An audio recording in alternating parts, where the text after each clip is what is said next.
So hello everyone. So today's question is on network theory. So you are given the H parameters of a two-port network.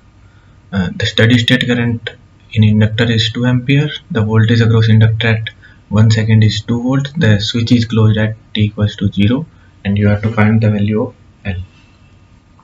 So okay. तो देखो इस तरह के question को solve करने का best method होता है जो लोड होता है ना उसकी तरफ या तो आप थेवेनिन इक्विवेलेंट फाइंड कर लो या फिर नॉर्टन इक्विवेलेंट फाइंड कर लो। वो फाइंड करके इस पूरे टू पोर्ट नेटवर्क को VTH RTH या फिर ISC RTH से रिप्लेस कर दो और फिर एनालिसिस कर लो, उससे काफी इजी हो जाता है। ठीक है, चलो इसके अंदर एक और चीज दी हुई अपन को कि steady state current of inductor is 2 ampere. Steady state में इंडक्टर का क्या बिहेवियर होता है? इंडक्टर शॉर्ट हो जाता है। देखो इंडक्टर शॉर्ट होने का क्या मतलब है कि अपना जो लोड है वो शॉर्ट हो गया, और जब लोड शॉर्ट हो जाता है और उस समय जो लोड से करंट फ्लो होती है वही तो नॉर्टन करंट होती है। तो जब ये शॉर्ट हो जाएगा तो यहाँ से IN करंट ही तो फ्लो होगी, नॉर्टन करंट, और उसकी वैल्यू 2 एम्पियर दी हुई है। तो पहली चीज तो अपनी IN तो आ गया 2 एम्पियर। ठीक है, और देखो अब RTH फाइंड करना है, उसके लिए अपने ये H पैरामीटर्स का यूज कर लेंगे। तो ये आपको काफी बेसिक का पता होगा, ये V1 होता है, ये I1 होता है, ये V2 होता है और ये I2 होता है। ये H पैरामीटर्स इनके लिए दिए हुए हैं।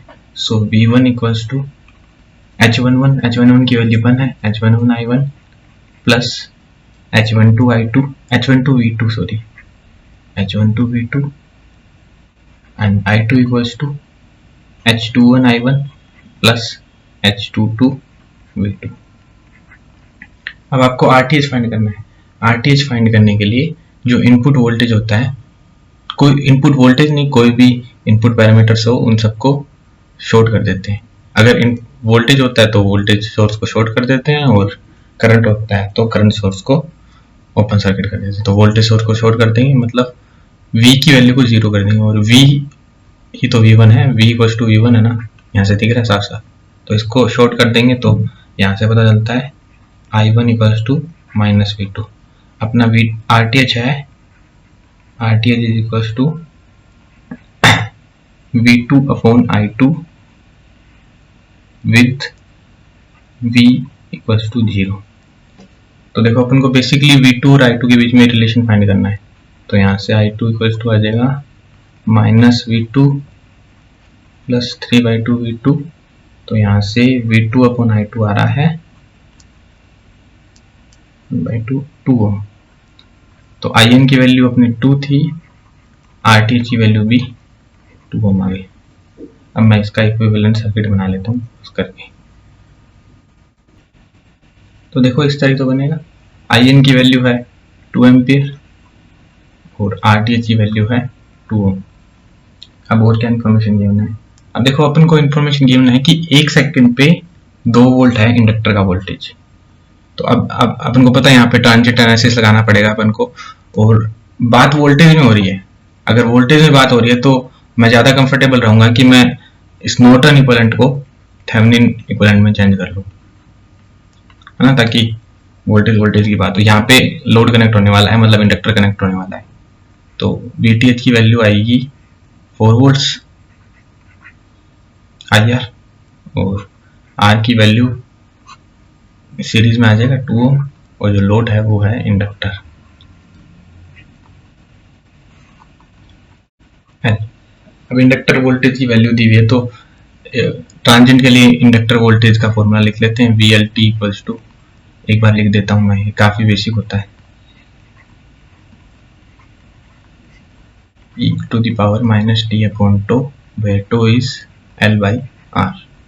ओके, तो देखो इन्फिनिटी भी तो ये शॉर्ट हो जाएगा, मतलब V इन्फिनिटी की वैल्यू 0 और 0 सेकंड पे ये ओपन सर्किट रहेगा, तो V0 की वैल्यू 4, तो VLT की वैल्यू आ गई 4 e to the power minus t upon tau। अब 1 सेकंड पे कितनी वैल्यू दी हुई है? 1 सेकंड पे 2 volts, so 2 volts equals to 4 e to the power minus 1/2। तो यहाँ से टो की वैल्यू आ रही है 1/ln2, है ना। अब टो की वैल्यू क्या है, L/R इक्वल्स टू 1/ln2 और R की वैल्यू 2 ओम, सो 2/ln2।